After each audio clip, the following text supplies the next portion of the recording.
Greetings, fellow gorehounds, and welcome back to a Blood Splattered vlog. I'm the Horror Guru. I'm Count Jackula. And today we're going to talk about a 2016 Mexican film, The Untamed. The Untamed.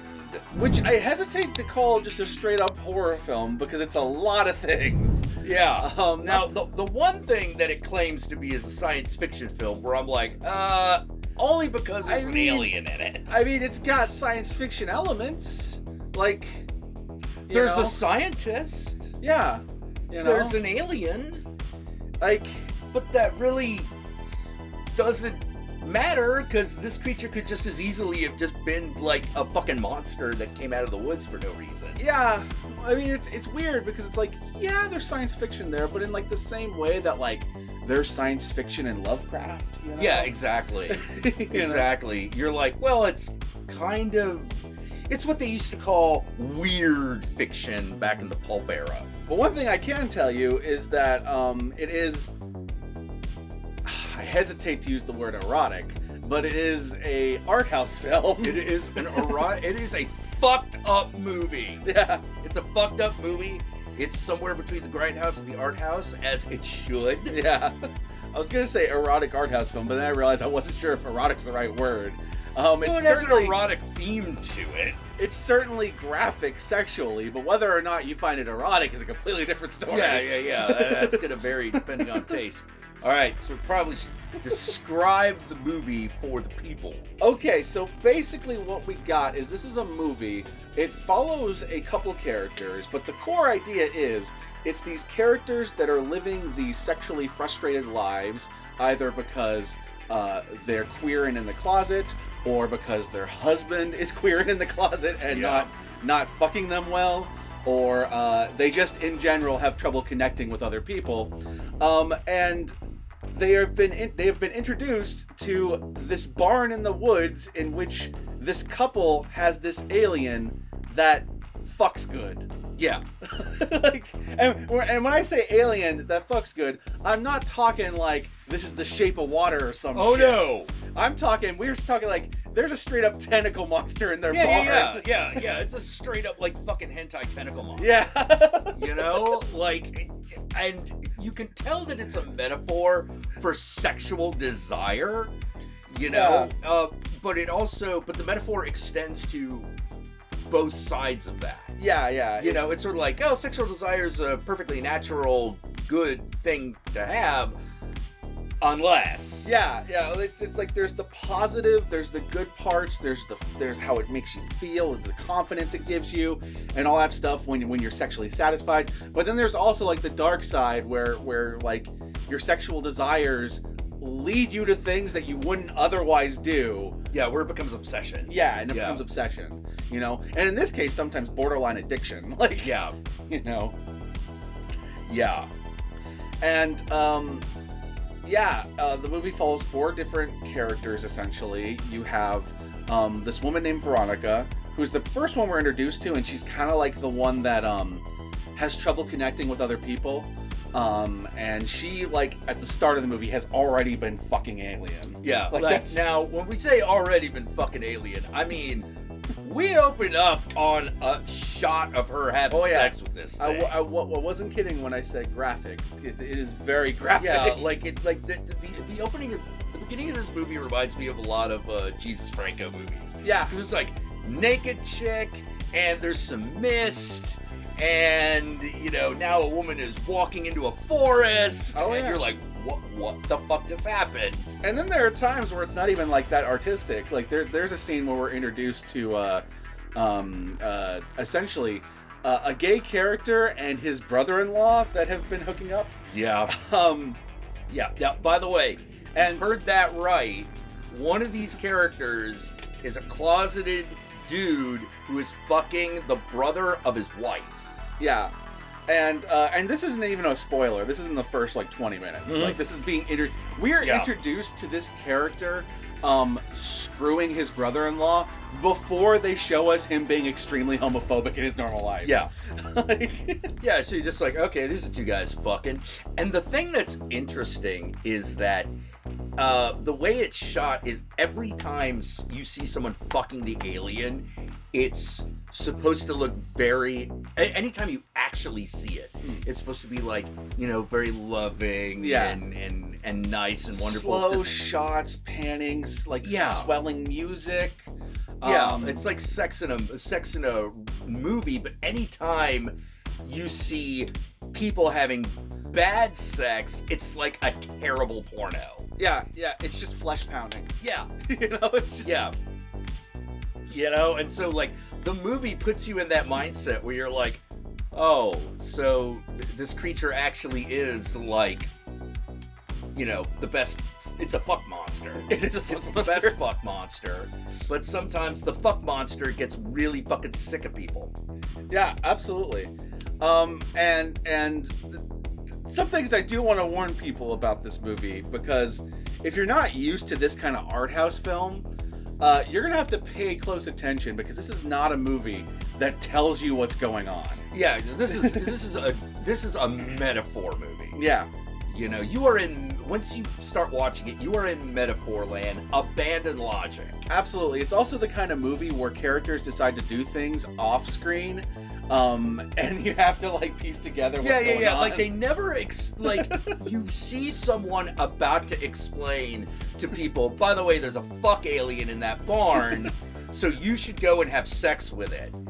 Which is essentially the information that's communicated, but you never see them convincing them, because how? Yeah. But that's not important to the story. The how isn't important to the story. The whether or not they accepted it is what's important. And it's important to watch and to pick up the context clues of what's happening in any given scene, because, or else you might find yourself in a situation that we kind of found ourselves in, where we actually, for a little while, did not realize there was two different women in the story. Yeah. In the beginning, the two women look similar enough in the beginning. When you actually see them sitting together, they don't. But when you're cutting from one to the other, like, it's hard to register that they're two different women, unless you pick up on the names. Which they also don't tell you for a while. Yeah.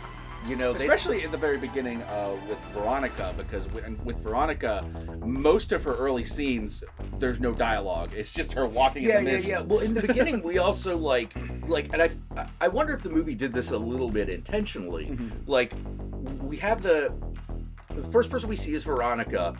It cuts away, get your title sequence, and then it opens up on the other woman's Alejandra's face, and so because they look enough alike, my brain was like, I had the same thought at first, where I thought it was the same woman. Like, oh, she just had, because I knew the premise of the movie, she just fucked the alien, that was great, and then she went home to her husband, and then husband has bad sex with her. That's what I thought was going on. Yeah, that's what I thought was going on too. It wasn't until later when I saw another character, Fabian, who is Alejandra's actual brother, and Fabian interacts with both of them, and their interactions indicated to me that there were two different women. Yeah. And that was when I picked up on them being two women. I actually had to look it up and go, oh, actually they are. There's Veronica and Alejandra. Okay. Yeah, once those two are in a scene together, it's easy to tell them apart. Yeah. When they're in a scene, you can see the differences, but like when it's just cutting from the back of one's head to the other one laying face first in bed. Exactly. You're just sort of like, oh, you just get, like, you might just assume it's the same character like we did. Hence why I say it is important to pay close attention to this movie, because it is not going to handhold you. No. And even the fact that you might mistake the two women for each other, I feel like might actually have been intentional. Well, because there is an interesting parallel between the two of them. Yeah. They kind of have, like, we meet Veronica towards the end of her journey, and we're introduced to Alejandra at, like, the beginning. Yeah. So, yeah. Kind of makes sense. Yeah. Also, the way the movie goes from scene to scene creates... At first, it creates the sense that you might be flipping back and forth through time, especially because it's a cold open. Yeah. And usually when you have a cold open, it's like 5 days earlier. Yeah. So you're ready for that. I for a moment, I thought they were doing that too. Yeah. And then it's like, oh no, this movie is actually chronological. Mm-hmm. Oh, okay. And your brain shorts out a little bit, but then you adjust. The movie this reminds me the most of, actually, is Possession. Yeah, the Sam Neill movie from the 80s about a very rocky relationship that also ends with weird tentacle monster. Yeah. But is also like the question of whether or not tentacle monster is real or a big metaphor or is real and also a metaphor. It's Yeah. That's that, like, the place that possession takes you, this movie kind of starts in. Yeah. Now, in this movie, I would argue I'm more likely to believe in the context of the actual movie, alien real. Yeah. In Possession, there's a huge question of whether or not alien real. Yeah, because how to put it? That movie just becomes a metaphor for being in a really bad divorce. Yeah. Which, to a certain extent, there's an element of that in this movie, too. Yeah, but it's not the main theme. No. The main theme is sexual desire and satisfaction. Yep. That's the main theme here. You have Alejandra. She is unhappy with her husband. He does not really sexually satisfy her or really care about her sexual gratification to begin with. And it's obvious why when you see her husband sleeping with her brother-in-law Fabian on the side. And you realize that, her husband's actually in the closet. He's not even bi. He's just in the closet. Yeah, he's just in the closet. Yeah, and he has kids with this woman. Yeah. You know. And obviously as the movie goes on, we find out more about, like, his super religious, like, family, and that's partially why. Yeah, that's partially why this is happening. And then you have Fabian, and then Fabian is kind of like, he doesn't live in the closet, but he kind of has to be with his relationship with, the guy. Yeah, he doesn't want to. Let me put it this way. He doesn't want to, but, like, the attitudes of Mexico as a society is like a hidden force throughout the entire movie. Yeah, and so that's kind of his struggle right there. And then you have Veronica, she just, once you go tentacle alien, you can never go back. It's kind of where she's at in this movie. She can't, it's like, she can't fuck normal men. Yeah. It doesn't work. Probably normal women don't really work that well either. Yeah. And you watch as these people learn of alien, fuck alien, and things happen, either good or bad. Yeah. And with that, I don't know how much more we could talk about without spoiling shit. So I'm just gonna say that The Untamed. It's currently available on Shudder. That's where we watched it, but I'm pretty sure it's available on other platforms. You're just gonna have to look. Yeah, you can get it on Amazon Prime. Absolutely. But if you have Shudder, you don't have to pay for it. So just take a look around, see which one's doing it. It's really worth a watch, especially if you like these kind of art house, sci-fi, erotic things. I fucking love these. Absolutely, movies like The Possession, even a movie like Extra. Though Extra is way more sci-fi than this is. Well, but like. Actually, yeah, there is a bit of Extra in here, isn't there? Yeah. Every time that they cuts to the alien in the barn, I kept thinking of Extra. Yeah. It's a much better, it's a much better designed fuck alien, but yeah. If you like movies like that, then you're probably gonna dig this one. Though I will say this, the movie has a very slow pace. And if you're not fully awake when you watch it, you might get tired watching it. Yeah. Oh, another thing about the visual direction of the movie. The alien itself, you can tell, is very inspired not just by Lovecraft but by H.R. Giger. Oh yeah, I got that vibe too. Yeah, 100%. And also especially when you see its head. And also octopi. Yeah, octopi are also a huge influence. So if you're like, well, I'm interested in this movie, but I don't want to see a movie where I don't get a good look at the monster. Oh, you see it. You see it. They give you a good look at it. By the end of the movie, you get a really good look at this thing. And you also get a good look at the actual sex with the alien.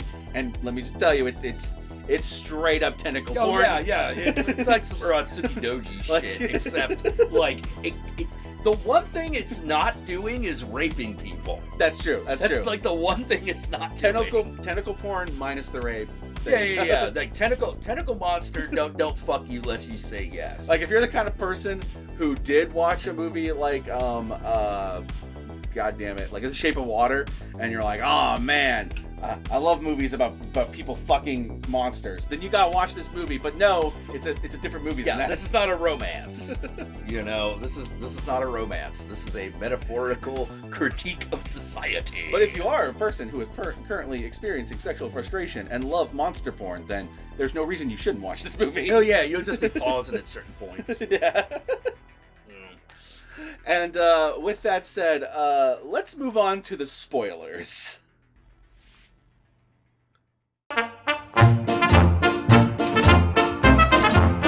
Man, I feel like the first thing that we ought to say is that this is a kind of movie that spoilers, they matter and yet they don't, because the movie itself is the experience. Yeah. Like, it's not so much what happens as much as watching it happen. I would definitely agree with that. Because, like, this movie takes you on a journey. Yeah. Yeah. And it's really, it's something that a lot of movies haven't been in a long time, which is voyeuristic. Oh, that's a good way to put it. Yeah. That's a good way to put it. The way this film is shot is extremely voyeuristic. Yeah, there you go. Yeah, like you feel like a peeping Tom. I've been trying to figure out a way to describe the movie, the way the movie feels, and voyeuristic's the perfect way to describe it. Yeah, because these days we usually kind of, like, a lot of, even like really good horror movies are kind of shot a little bit matter of fact. Yeah. The camera itself doesn't have that much of an opinion. Yeah. But this one, the camera has a complete opinion. It reminds me a lot of, like, 70s art house films. Oh yeah, like, absolutely. The way it's filmed. Okay, it's a very different type of movie, but like those movies like The Man Who Fell to Earth and like that kind of era of art house cinema. Well, it's that type of, like, it's not, yeah, I know what you mean, because it's like, the movie is not visually like The Man Who Fell to Earth, but it's the same type subject, using the same sort of, what would you call it? The same sort of, like, emotional lens. Yeah.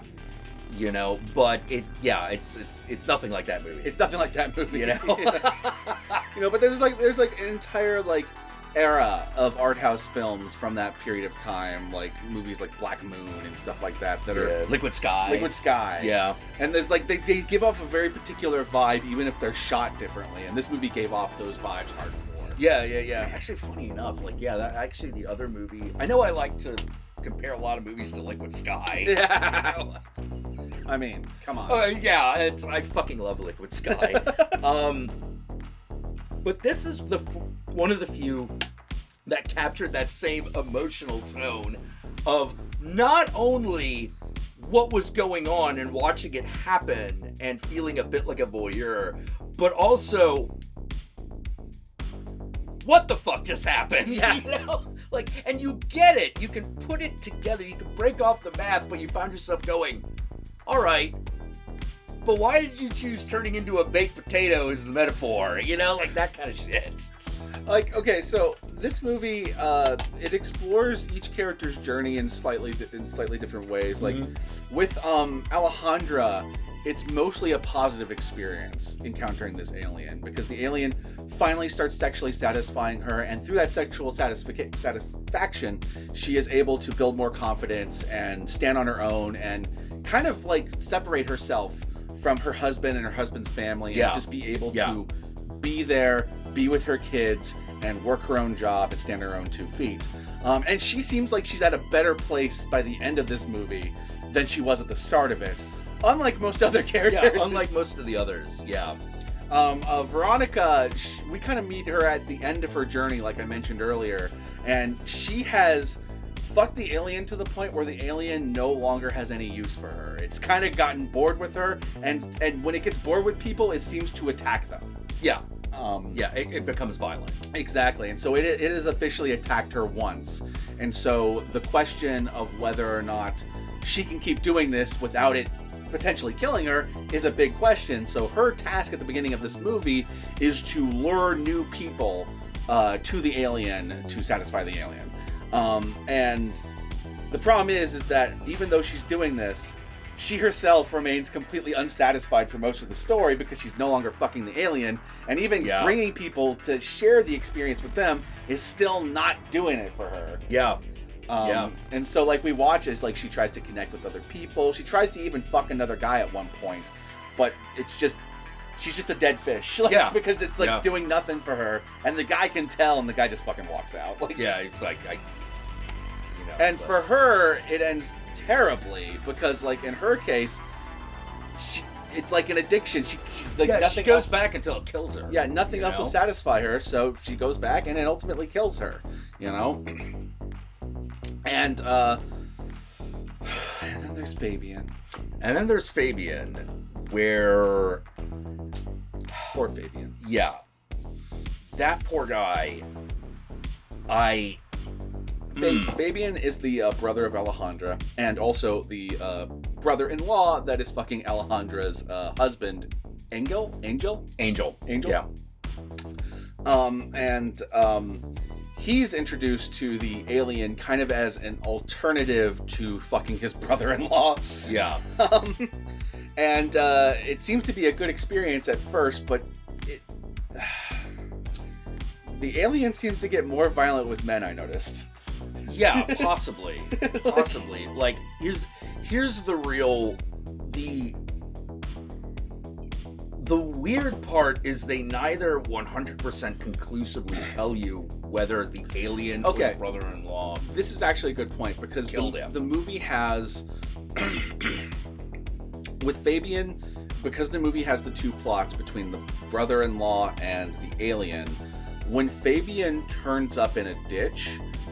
It's a huge question whether or not it was the brother-in-law who did it, because over the course of the movie, brother-in-law gets jealous of the fact that Fabian is spending more time with this woman, Veronica, and whatever things they're doing out in the barn. Yeah, even though, like, Fabian and Veronica are just platonic friends. Yeah, but he's pretty much convinced that something's going on there. And something is going on, it's just not between Veronica, it's between Fabian and the alien. Yeah. But he's super jealous of this, and he's also... And he's also taking out his jealousy on his wife. But he has a night where he argues with Fabian, and Fabian is just like, we're done. And then it cuts to the husband so drunk and distraught that he can't even hold himself up to piss. Yeah. I didn't mean to do it. I was provoked or whatever. And the next morning, Fabian's found dead in a ditch. Yeah, and this all happens after we watch Angel beat his wife. Yep. 100%. And then later on, Alejandra discovers her brother-in-law's phone, which has a bunch of text messages from her husband, basically saying either, I really want to fuck you, please text back, or I will fucking kill you, you're going to die, I'm going to smash your face in, shit like that. Yeah. So she pretty much concludes that her husband was having an affair with her brother and killed her brother, and gets the police involved, and husband goes to jail. But there's a big question over the course of the movie whether or not husband actually did kill Fabian, or if it was the alien. And there seems to be a heavy implication about halfway through that it is the alien, but it's still never confirmed. Yeah, it's still never confirmed, because I get the feeling that it's confirmed that one way or the other kind of breaks the metaphor. Yeah. You know? Because the metaphor is that. Yeah, the metaphor is this terrible relationship that Fabian has with Angel. You know, like Angel's own repressed sexuality, whether or not it was the alien, is still the thing at the center that killed Fabian. Yeah. You know, whether or not the alien did it or Angel did it, at the end of the day, the reason why Fabian was turning to the Angel in the first place was because of Angel's repressed sexuality. You know? Yeah, this also kind of marks the point where the metaphor and the logical reality of the movie start to really meld. Yep. You know, which I really do get the feeling was intentional. The death of Fabian really does feel like that, the point where we cross over. Yeah, like we're in the dream world now by the end of that scene. Yep. You know, and this is a really good movie. Oh, it's good. It's super fucking good. I highly recommend it. And just telling you what happens doesn't really convey the experience of it. No. So I don't. It's not even worth telling you what happens at the end. You should just go watch it. No. Although my reaction, I was like, oh god, I'm such a sick asshole. My reaction to like the end of the movie You started Which laughing. I started laughing. And I wasn't laughing at the movie. I'm like, no, this is great. I'm loving this. Well, the thing is that without getting into the actual ending of the movie, because we're going to leave that for you to find out for yourself. Yeah. Is that the character it happens to, it's so easy to hate that character. Oh, it's so easy. Even though they explain 100% why they are the way they are, you still kind of feel like, fuck them. Yeah, exactly. You know? Exactly. Because, like, well, he's the one who's making it everyone else's problem. Yep. You know? Like, he's getting violent with other people. He's fucking, you know, he's beating the crap out of people, you know, that he should be, like, caring for. Yep. You know, at the end of it, you're like, yeah, I know that, like, your problem is the same as everybody else's, but you gotta go. Yep. You gotta go. You know, and everyone keeps, and the funny thing is, everyone keeps telling him that. Yep. No, you just need to leave. And funny, if he had, it would have been a much better ending for everyone involved. Well, it would have been better for him. I mean, for some characters. You know, for some characters, you know. Some of the other rest of the shit would have still happened. You know? There's also the elements of, like, how society represses people's sexualities. I like how the movie, like, explores stuff like that, like the way the parents of Angel act and stuff like that, and like the way the hospital reacts, the way the police react to everything. Yeah. You know, because like this film is set in Mexico, so you're dealing you're dealing with a Catholic country. Yep. You know, you're dealing with a Catholic country, and that extends to everyone. Like, you know, God, the police were such dicks in this movie. Oh yeah, like, absolutely. Like the police could be dicks in most movies, but they were pretty fucking dicks. Oh yeah. When you see the interrogation scene, you're just like, oh, are you fucking serious? You know how you watch something like Law and Order SVU, and they're like always like super fucking nice to the rape victims because like they're the special victims unit. Yeah. This is not that kind of thing at all. This is not propaganda in the slightest. This is the cops don't give two fucks about these people. yeah, like you're relating something like that's really hard to even fucking put into words, and they're just like, speak up, please. And it's like when they were yelling at her to speak up, I'm like, okay, you heard what she said and you wrote it down for the record. That's why you're having her speak in the first place, is for the record. Why do you need her to speak up? There's like you heard it. There's a person right. Yeah, it's a completely unnecessary. This just feels like a dick power move, and it probably is. Yeah, which was, I'm pretty sure, was the idea that the film was trying to get across. Oh yes, absolutely. You know, damn, like, oh man, I really like this movie. The other thing I really liked is that the movie ends on the question that you, as the audience, have at the beginning of the movie, which I thought was a great touch. You know, because, like, you know, in the beginning when you're watching it, you're like, hey, what is blank? And the movie literally ends on that question. And I was like, well done. It is a little abrupt, you know? Oh yeah. One more thing. This is not ending. This is more midpoint movie. There's an animal orgy. That's right. Oh my god, I almost forgot about that. Like, I mean, like, straight up animals. Yeah. Like, not furry orgy. Yeah, not furry orgy, but like, you know, like, oh, sheep and snakes and rabbits are all fucking in a big pit. Yeah, apparently this alien doesn't just fuck things, it also induces fucking. So yeah. And with that, where can they find you, Count Jackula? You can find me on Twitch, Count_Jackula. On Twitch TV, I stream every Thursday and Sunday at 6 p.m. Pacific Standard Time. You should check me out. I'd love to see you there. You can find me on Twitter, Jack Satan Wave, all one word. Booyah. And you can also find me on Instagram at Satanic Jack. And y'all know me, I'm the Horror Guru. You can find me at the Horror Guru on Twitter, on Twitch, on Facebook. Just look up the Horror Guru or Blood Splattered Cinema, and I'll be there. And if you would like to help out any of our stuff directly, check out our Patreon pages. And remember, if you decide to go the Patreon route, even $1 a month can go a long way. And before you leave this video, be sure to like, comment, and subscribe. Because remember, YouTube videos are... they do better the more engagement they get. And engagement is anything from liking the video, to commenting on the video, to sharing the video. So if you could do any of those things, I would greatly appreciate it. Yeah, don't make us have to fuck a tentacle alien. Oh yeah, don't make us do that. I mean, I might do it anyway, but I don't want to. My problem is the tentacle alien is like, if you're straight like me, tentacle alien, not the most appealing thing. But Spider Woman, maybe. If we're going anime monster fucking. Yeah, Spider Woman. You know, you just got to make sure that like the vagina teeth aren't too sharp. Yeah, you just got you can file it down. Yeah, file it down or have a lot of trust. As long as she's brushed. A lot of trust built up. They just gotta brush that teeth. Yeah. Oh man, no! Like you don't want to be knocking in there and like accidentally hit a cavity. Or something. Exactly. Like, terrible. And God damn. Halitosis. That's not douche. That's scope.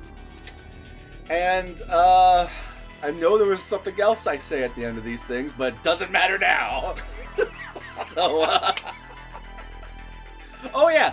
I don't know if I've said it already, but ring that notification bell because it's the main way YouTube shows you that I have uploaded something. So do that and peace out and don't fuck chickens. Well, I think it's more like, be careful if you fuck a tentacle monster. I said what I said.